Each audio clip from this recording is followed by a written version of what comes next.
people that are passing on the street should know that they are youth gathered together. So you guys be fired up. Amen. Praise God. I want to thank the Almighty God for another wonderful opportunity for us to fellowship with Him in His vineyard. Can you jam your hands together for Jesus? He's awesome, right? Jesus is awesome. Is that how you're going to jam your hands together for Jesus? Wow. I was thinking Jesus Christ had a lot of fans in this place. I thought Jesus Christ had a lot of fans in this place. If you're a fan of Jesus, can you just show it? Amen. Amen. Praise God. You know, and I know sometimes when some of your best musicians, at least I was at the concert some few days ago, when even Brother Nesta came out, I could hear some sisters shouting so loud. So, I expect you guys to be fired up for Jesus. Amen. Praise God. We want to bless the Almighty God for our fathers, brothers, for His grace over our life. Because of our time today, we're just going to go very quick. My time is fast spent. I'm going to be talking on the topic, tongue of fire. Amen. Tongues of fire. And our text was taken from the book of James, chapter 3, from verses 1 to 10. Before I go further, I would like to give you some few information. You must understand that the Almighty God is in our midst, and I will advise that you give Him keen attention. Don't be distracted. I understand some of you might have mobile data on your phone, and your friend might just want to just send you Snapchat stuff. It's not the time for it. Don't be distracted. Tap your neighbor and tell anybody, don't be distracted. Don't be distracted. The Almighty God has something to do with you. And secondly, I will also advise, I understand that most of us we are all medical students, most of us here, and we have a very large capacity of our brains. But it's still advisable for you to take down notes. Whenever you come to the house of God, don't come without a proper notepad, not some rough papers or something, but a proper note for documentations of the word that the Almighty God is releasing to you. So that you can always go back to visit them and see when the Lord has actually accomplished some in your life. If you don't have a notepad, of course, I know you guys have gadgets, type on it. Make note of whatever the Almighty God is speaking to you. And I know in the name that is above all it, that before you leave here today, there will be a transformation in your life in the mighty name of Jesus. Because we have not just come here to give you guys information, but we have come to give you seeds that can cause transformation in your life. And I pray in the name that is above all names, you will be exempted in the name of Jesus. So very quickly, the aim of my preaching today is for us to understand the potency and the power in our tongues. For us to understand what? The potency and the power that lies in this tongue. You know, when we're reading the book of James chapter 3, the Bible made us to understand that the tongue is a small member of the body. But the Bible says it has the capacity to set the whole course of life on fire. I don't know how many of you have been into a ship before, but if you enter into a ship, I will not have seen it in pictures or in movies. The steering wheel is a very small, round lever. But no matter how big the ship is, it doesn't mean that the steering should be bigger. The steering could be small, but it has the capacity to turn that vessel of tons, thousands of tons, turn it anywhere it feels like turning it. The same thing with the tongue that you have right in your mouth. It has the capacity to direct the course of your life.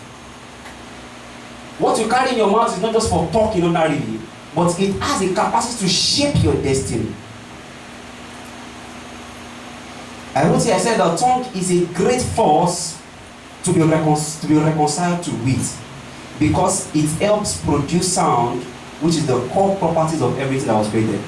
Hebrews chapter 11 verses 3. Hebrews chapter 11 verses 3 introduced us to something. He told us that the things which are seen are made from the things which are not seen. You know, many times I've been thinking that God created heaven and earth. I'm trying to lay a foundation now. I've been thinking that God created heaven and earth from nothing. I've always had this understanding that when we are talking about creation, creation is bringing out something from nothing. But I actually discovered some few weeks ago while I was studying my scriptures that I've actually been wrong for all these 6 years that I've been thinking.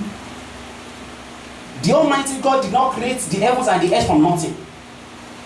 The Almighty God actually created the heavens and the earth from something. There were two things that the Almighty God used in creating the whole universe, including we that we are here. And these two things, it is not that they are nothing, but they are invisible. So the fact that they are not seen does not mean that they are not substance that is tangible. The Bible said in the book of Genesis chapter 1, from verses 1 downward, the Bible says in the beginning God created the heaven and the earth. The Bible says that the earth was without form and void, and the Bible says darkness was upon the face of the deep. And that scripture translation says was a bottomless pit of nothingness. And the scripture says, and the Bible says, and the Spirit of God over. That was the number one material that the Almighty God is in creating. The Spirit of God there was representing the presence of the Almighty God. It was representing the glory of God. The Bible says the Spirit of the Lord over the earth. That was material number one. And number two, the Bible says, and what? And God said. The Bible says, and God what? Said. That means, he said, and the Bible says, and God said, let there be light. And the Bible says, and there was light. After the glory of the Almighty God has moved out, the Almighty God needed to send a sound wave for everything to be created. And I began to make some little scientific research. And I discovered that actually science has actually been trying to prove that what is actually the smallest matter that everything that we are seeing in life is made from.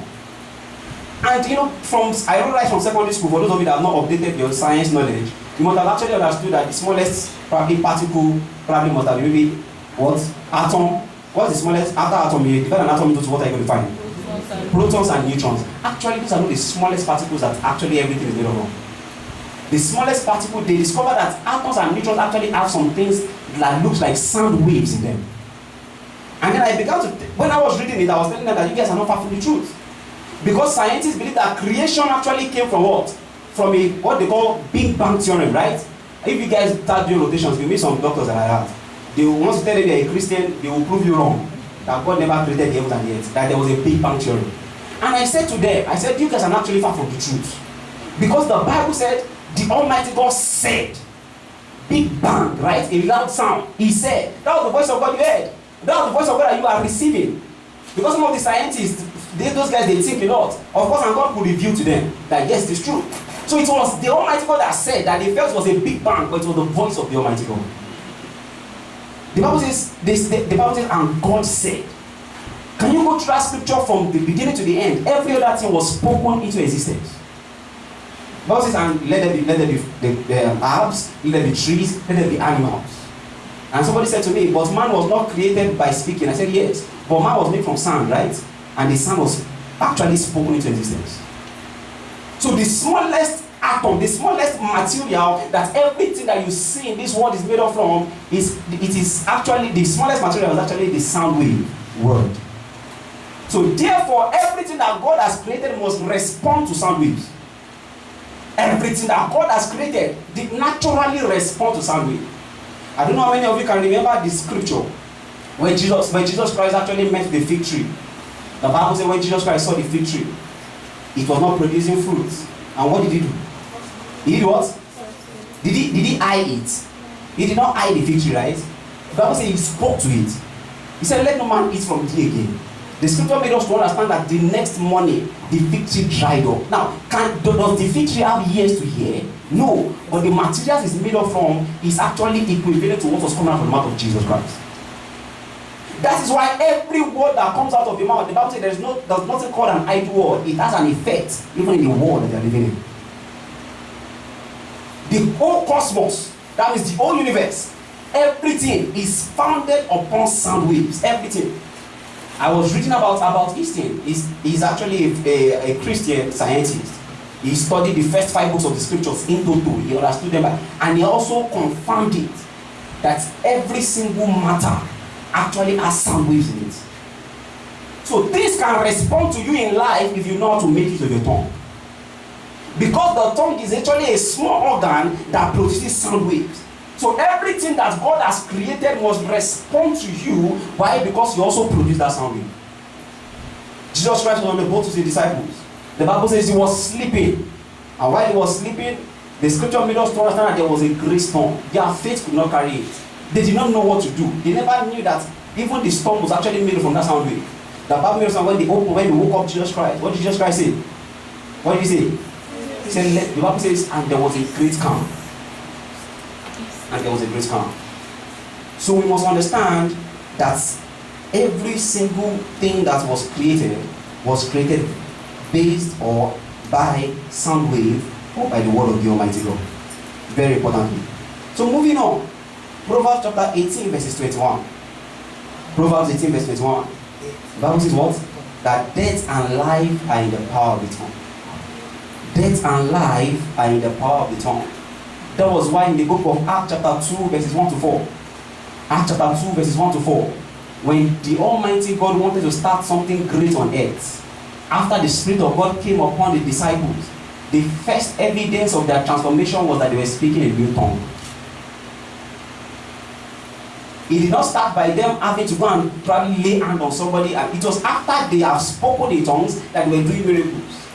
The first thing they touched was their tongues, because he knew that their tongue was going to be the weapon of warfare for them to conquer cosmos, the world. And that's going to take us to a very quick study about the tongue. We're going to have a very quick study about the tongue, and that's what I'm going to do.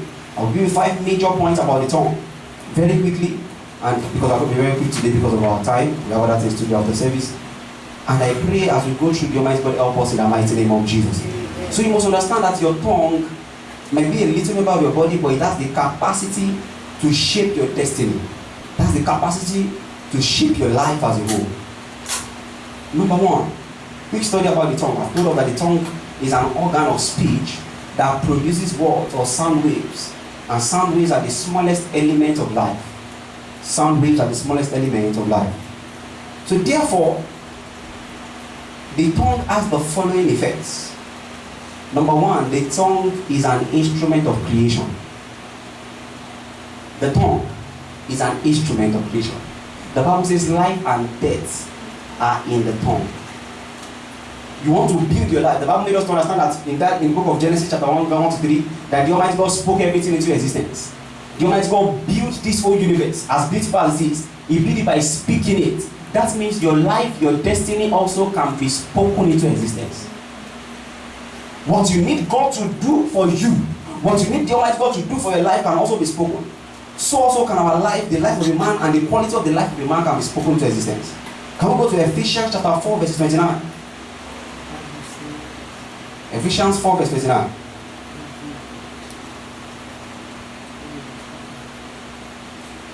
Very quickly.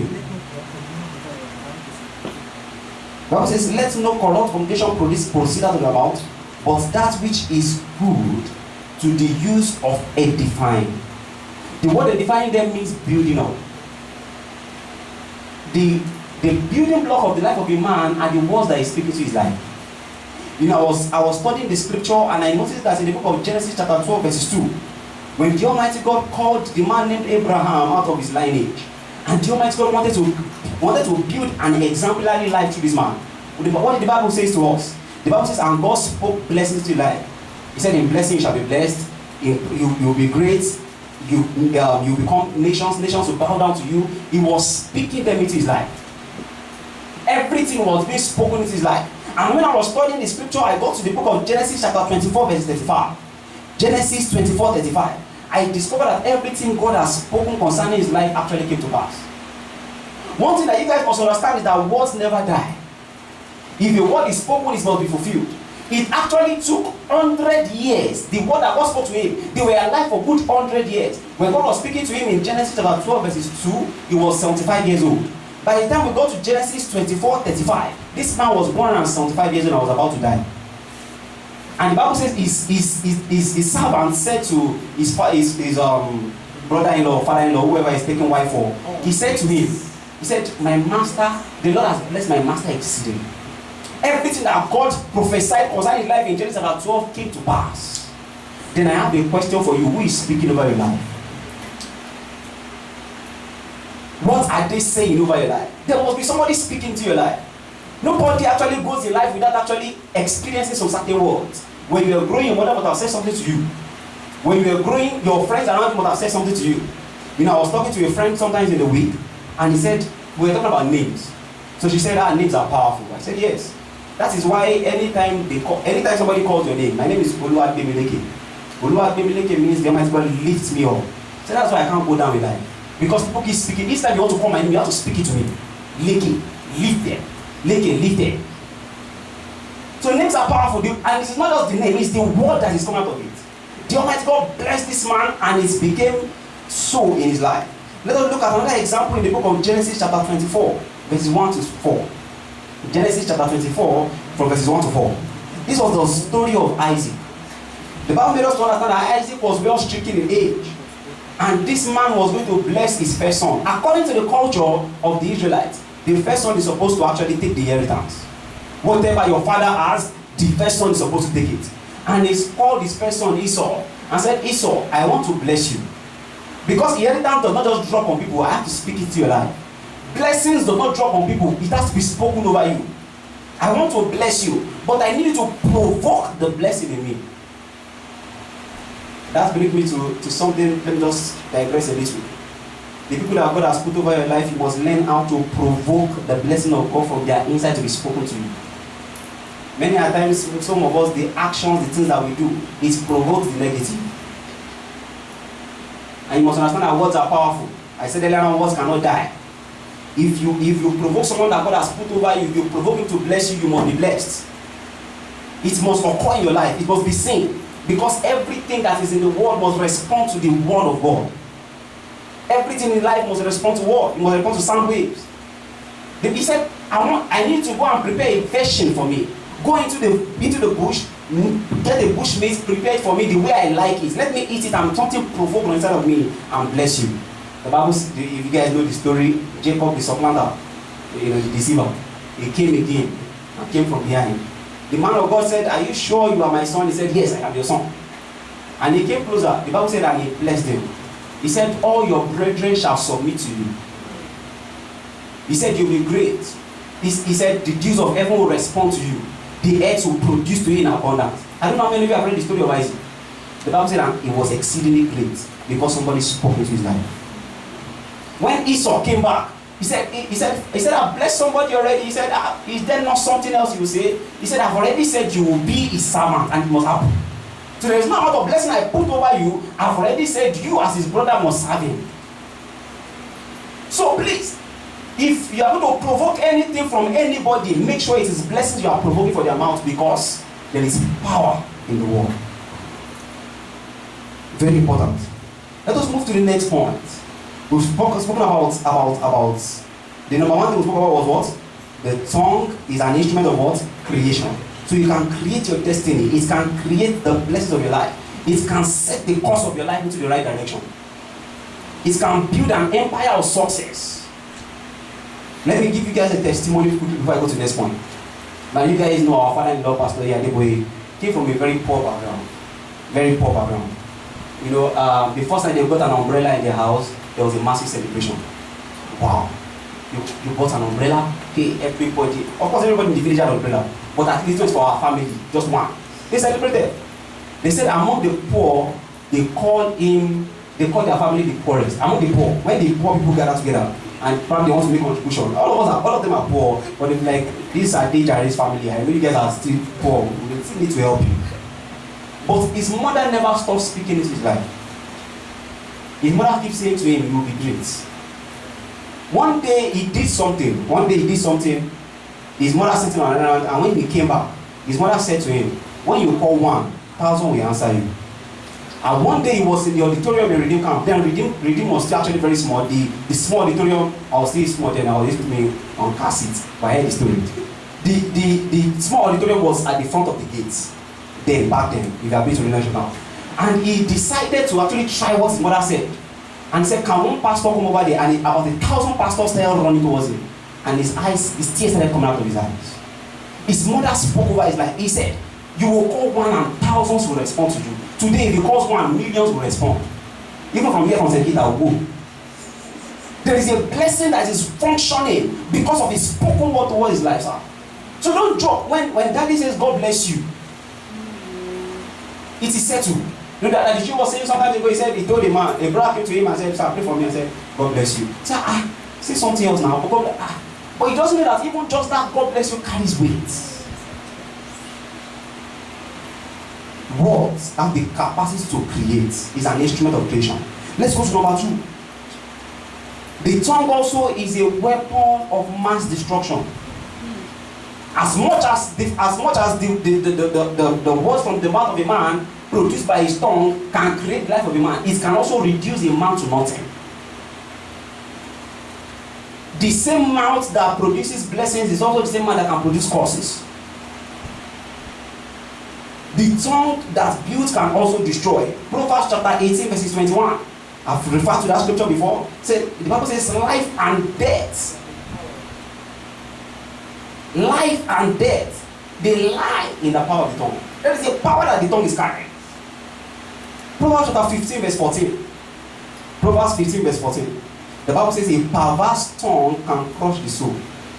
You know, many of us here, we can, if they actually try us in court, they can actually sentence us for life imprisonment for murder.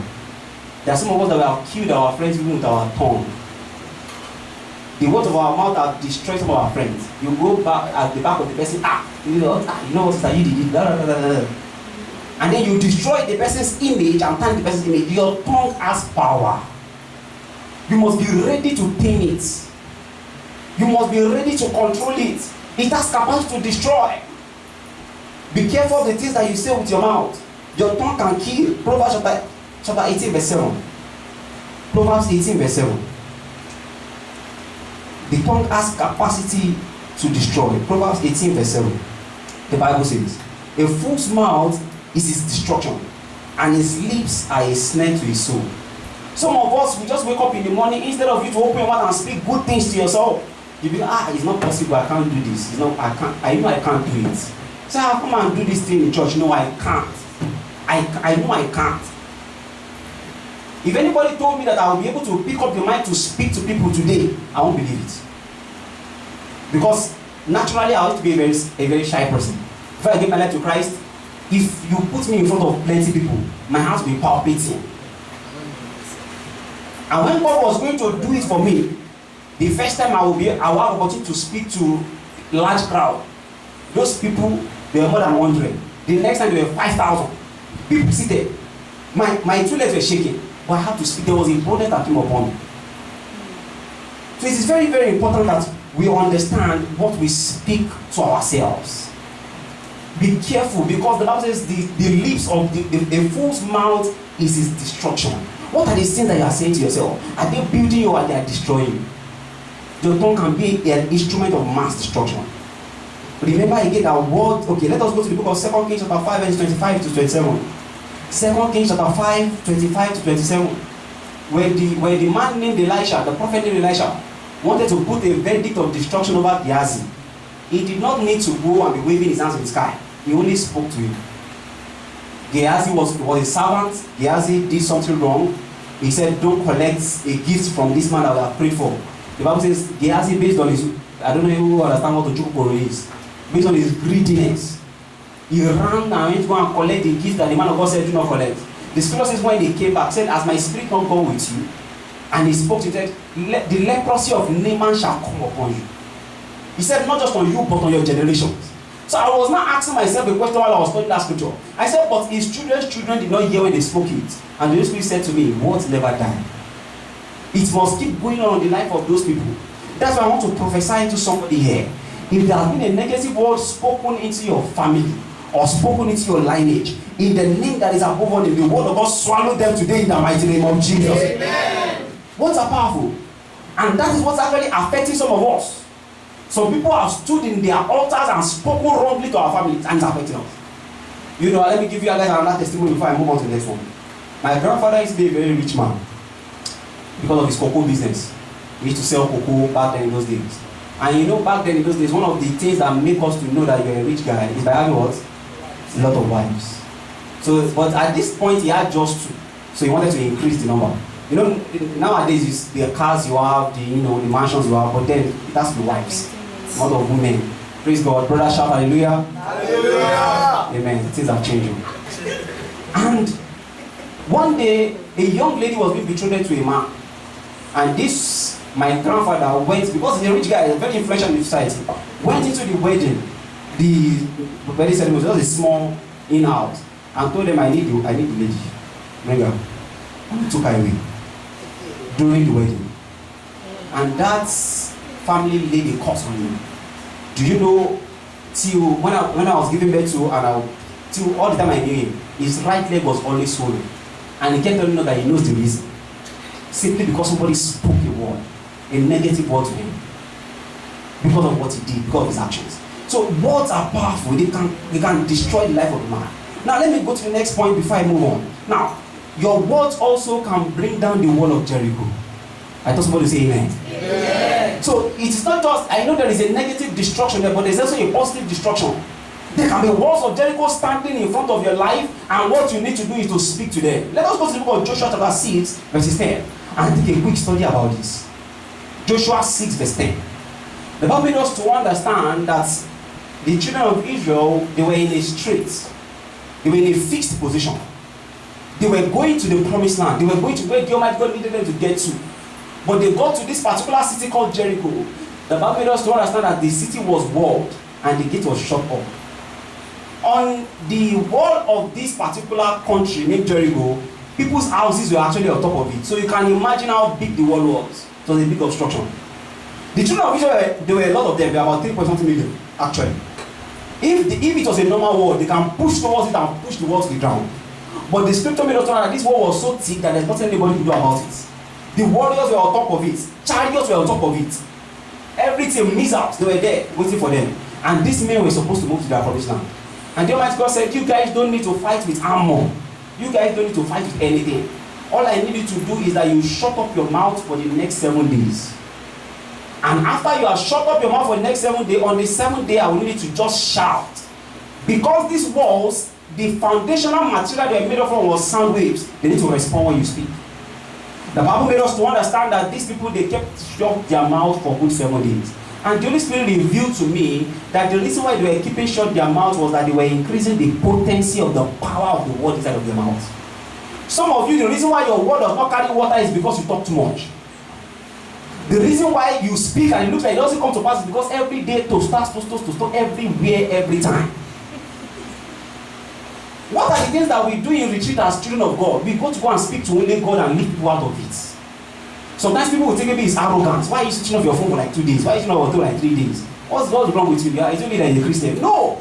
I'm actually going to go and energize some certain things in me so that when I come out and speak, it catch fire. It's not all the time. You have to fan it into flame. The tongues of fire. Say, shut up your mouth for 7 days. You can't just be going about, go to your camp and just be gisting, and then you expect that you come out and speak to the world. It's not an ordinary word. It's not an ordinary word. Before it comes down, there must be enough potency for it. And in verses 16 of that same chapter 6, the Bible says, after 7 days of being quiet, after 7 days of energizing the word of God in their mouth, the Bible says, and what is it? Let us look at it together. The Bible says, and it came to pass at the 7th time, when the priest blew the trumpet, that Joshua said unto people, shout, for the Lord has given the city. Can I hear somebody shout hallelujah? The Bible says, can we go to verse 20? Verse 20 now. What happened after this guy shouted? The Bible says, and so the people did what? Shouted when the priest blew the trumpet, and it came to pass. When the people heard the sound of the trumpet, the people shouted with a great shout, that the wall fell down flat. Could it be that the walls that are standing before you is because you are not speaking potent words? Could it be that the challenges that are standing before you is simply because you have not gathered enough momentum in your tongue to speak to them, sir? Tap your neighbor and tell your neighbor, my tongue is a weapon of warfare. My tongue is a weapon of warfare. Very quickly, let's go to number 3. My time is fast spent. The tongue is a device for preservation. The tongue is a device for preservation. Destiny can be preserved. You know, sometimes ago I met a friend of mine, very funny sister. We did what do they call this stuff? This not NYSC now. We did this in 300 level back then in school. Sweat IT. We were there, and then I met this lady. She was from one Auchi. Then she attends this church, Omega Fire Ministry. How many of you know that church? Omega Fire Ministry. Fire, right? Good. And this sister, normally ladies don't do night duty with us. But based on the fact that she was a fired up Christian and she noticed that this guy is fired up, so we're always talking, gisting. And anytime it is close to the time they are leaving, they're supposed to come to the IT center to actually to stay the night, do night shifts with the guys. And during the night shifts, you see the microbiology stuff that we do and all that.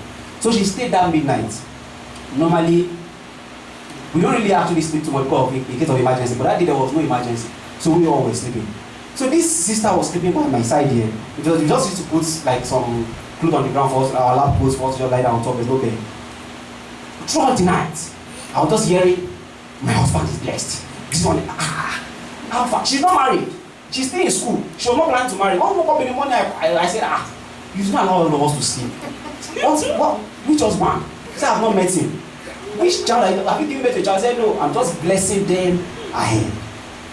She was preserving them. So when she gets into her family, I can be rest assured that this lady is not going to have problems. Be ready to make use of your tongue to preserve your life. She was speaking it. My husband is blessed. This one is blessed. I have to employ you too. If I'm just praying for the wife, but at least I'm praying for my children. Praise God. Proverbs chapter 21 verse 23. Proverbs 21 verse 23. The Bible says, whosoever keepeth his mouth keeps his soul. Whosoever keepeth his mouth keepeth his soul. If you know how to guard your mouth, you can guide your life. If you know how to preserve your mouth, you can preserve your destiny, sir. The reason why some of us, we are not moving forward in life is because before we are even done with our plans in life, we vomited it out and the enemy has come to hold it down. Do you know the devil is just waiting for you to speak about that thing concerning your life so that he can hold on to it as to, you said it already. He's just looking for you to speak it out. Job chapter 2 verses 9. Job chapter 2 verses 9. The devil entered into the wife of Job and said to him, the only way I know God can destroy you completely is by you speaking against God. So he said, can you just do what? Curse God. And what will happen to you? Die. The Almighty God has already given permission that you touch everything, but he said, do not touch his life. But the only thing that could give his life away was if he has spoken unnecessarily. Words. Your words can preserve you.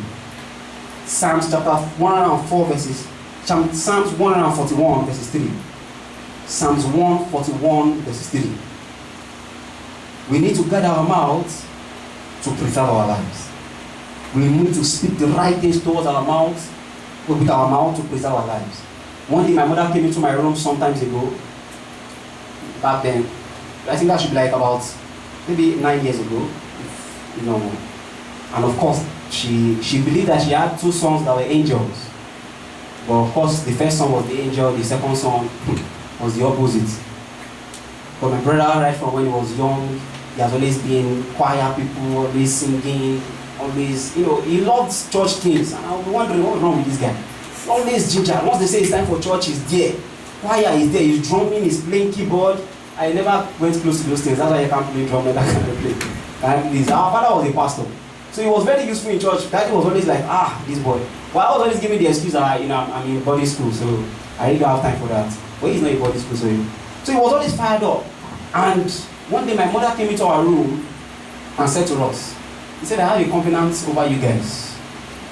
After having you, it took me 9 years before I had you. My brother is senior with 9 years. So now I was telling God, if you can give me this one, he will serve you. So she came to me and tell us in our room that I have told God, I've given you guys life to God, spoken and told God that you guys will serve him. And of course I was far from serving God at that time. So I just laughed. I said, it's okay, man. She laid her hands on our head and our bed and prayed for us that and left. I never knew what this lady was saying was actually serious.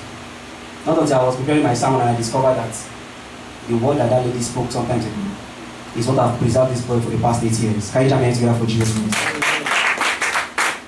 So those words, they can preserve you. Speak preservative word towards your children that are yet to be born. Tell God they are going to be covered. They will be used for your kingdom. Speak it. Very important. Let us go to number 4. For our time, I don't want to go fast. The tongue is an instrument of healing. If you are writing down, take down notes. The tongue is an instrument of healing. Proverbs chapter 12 verses 18. Proverbs chapter 12 verses 18. The Bible says the words of the wise brings healing. Many of us, I said earlier on that some of us, our words alone, some of us, our words are heartbreaking. You speak one and you break the heart of people. But you are supposed to be speaking words that actually brings peace to the heart of men. You know, I have to tell them the truth is bitter. The Bible says, speak the truth in love. Heal people's soul by speaking to them. Don't speak harshly. That's some of us, our tongue. Hey, if you handle somebody's destiny with your mouth, you tear it into pieces before the person is gone from your presence. Our tongue are supposed to be an instrument of healing. People should want to listen to you. That if I can just go and talk to brother Blessed now, I know my heart to be at peace. Let me just go and talk to him. The Bible says in Colossians chapter 4 verse 6. Colossians 4:6. The Bible made us to understand that let every word that comes out of the mouth be seasoned with salt and grace. Let it be graced. Let people come to you. Let them want to talk to you, because the words that are proceeding out of your mouth, they are seasoned with grace. Very important. Your tongue should bring healing. Your tongue should bring healing. Because of my time, I'm trying to go quick. Let us go to number 5, which is my last point before I go to my conclusion. The tongue is an instrument of praise. The Almighty God did not just produce it for you just to be, for you to be destroying every word of Jericho in the life of everybody, or be destroying their own lives as well. God did never create your tongue for you to destroy people's lives. It's not just for you to create your life, to speak into your destiny, to shape your life. But He also created your tongue as a tool of praising Him. Hallelujah. I thought you shouted better, hallelujah. Hallelujah. Psalm chapter 119. Psalm 119 from verses 171 to 172. Psalm 119 from verses 171 to 172. The Bible says, my lips shall what? I can't hear you. My lips shall what? Shall praise. Utter praise. When thou hast taught me that was 172 now says what? My tongue shall speak of thy word. So instead of you to wake up in the morning and all you are doing is complaining, Buhari's regime is not good. Every time we are doing this one, I don't even know what is wrong with Bikram. Someone cannot pass his course. Physio is bad. Instead of you to be speaking, why don't you praise him? They told me when I was going to start this particular rotation I finished, they said internal medicine is hard. Forget it. People writing like only God knows how many times. You have to read everything in medicine. So people actually advised me, I think you have to cut down on your schedules. You go to church too much, cut it down. I said, that is my engine. If I don't go to church, I'll be useless. If I don't go to fellowship, I'll feel somehow. I don't know how people do it. But I'll feel somehow. I don't know why. Maybe you should cut down, maybe all these your business people are calling you. If I don't do it, some people actually hold me by my trouser. I have to do my business as well. Okay, maybe you should. There is nothing I'm going to cut down on. I'm going to speak and do the things I need to do. God will have His way. A week before my exam, before the last exam I wrote, I was not able to open my book for marks a week before. Because you guys knew that there were a lot of activities going on. You had to be in church, you had to be in fellowship was having programs. Everything was coming up. A week. I said, okay, some of my friends said, okay, you know what? On Sunday, once I come back from church, we'll sleep small, wake up. From Sunday to Tuesday morning, we'll off our phone. Talk to nobody, just read the book. I said, okay. We slept, we woke up. I went to school. I said, you stay at home. Let me go to school so that we don't disturb ourselves. I was in school, I've not spent up to 2 hours. They called me and said, we don't know what happened with Flow Ground. They asked us to come. I said, I have exam on Tuesday. He said, nobody is answering us now. We have to actually go. They told me there was no even car. They said, come and meet us at the bus stop. I went there. By the time we were done removing the scaffolding and everything, I was already tired. I went back home. I slept till Monday morning. Monday morning came. Somebody called again. Please, we need you to come and do something. So I said, okay. In the evening, I did the little apple. I was just asking the Holy Spirit, Lord, what is this? What is that? Then that same evening, I was telling my friend was saying, I'm not going to tell Jaya that we should write this exam. I said, we're going to write this exam and we'll pass it. Forget it. This exam, we'll write it and we'll pass it. I was not speaking positively, but my heart was heavy. There was a kind of little fear in one corner, but I was speaking it that this exam. When I finished writing the exam, in my head, I'll be saying 47 as my score. I said, no, that's not my score. My mind was saying all sort of negative things, but I was speaking positive. I told Minister Ruki, I said, if I pass this exam, it's going to be a miracle. And that was going to happen. Mr. Ricky replied me and said, of course, your life is a miracle life. Go ahead. And when, lo and behold, when the results came, when did it come? On Friday night. I saw it. I was going to go and minister where I was the other day. They just said clinical scores. I did not open my phone, was on 1%. By the time I pressed it, it went off. I said, okay, that's fine. So I finished my administration. I did everything that I had to do. I had to visit some people. I went, I checked on them and everything. And I came back home. I charged the phone. The phone was on 2%. I quickly went to my email. By the time I opened it up,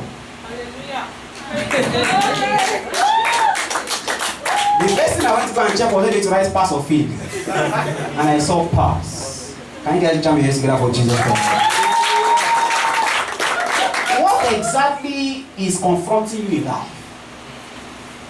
I don't know what exactly it is. It might be academics that I just spoken about mine. All you need to do is speak. Don't be afraid. Now I'm asking you that some people that are read more than I did. Some people did not even go for some people don't go for the programs that I went for. And they were calling me out, have you seen your result? Of course, I believe that not seen the result and there's a problem. I said, yes, I've seen my result. How was it? So okay. We did some internal medicine together. People that read so hard.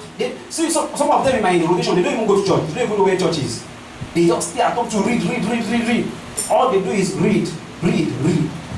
And yet, they are asking me, we have not seen the result. I said, it is well. God will, I pray that don't worry, it is going to be well. Don't worry, just keep your mind at peace. We have already spoken our own into existence. And it has come forth. So I don't know what challenge exactly you are going through. It might be finances. Please speak it. Speak something positive. It may be your academics. Speak to the Almighty God. That this academic, I can't keep going this way. It has to actually come out this way. See, the universe must respond to the word that is coming out from your mouth. Once it is encapsulated by the power of the Almighty God. Now, wrapping up right now. The Bible says in the book of Isaiah chapter 6 from verse 1 to 7. Isaiah 6 from verses 1 to 7. There was a man named Isaiah, prophet Isaiah. He said this, the Bible says the same year that Isaiah died, the man of God said he saw God. But nothing spectacular happened in his life until an angel came and touched his tongue with a coal of fire. The Bible says after his tongue was touched with the coal of fire, his tongue was ignited. And God said, who will I send among you? He said, send me. Now that I know that my tongue has been ignited with fire, I can go anywhere and bring down any kingdom. I can go anywhere and establish the kingdom of God with my mouth. I can direct the course of my life based on the fact that my tongue has been ignited with fire. Can you rise up on your feet right now as we pray? Sincerely, I don't know how many of us are here that are designed that I want my own words also to carry water. I want my own words also to carry fire. I want every word that proceeds out of my mouth also to carry energy. I need to lift up your voice to God and say, Father. To people. Say, Father, ignite my tongue with your fire.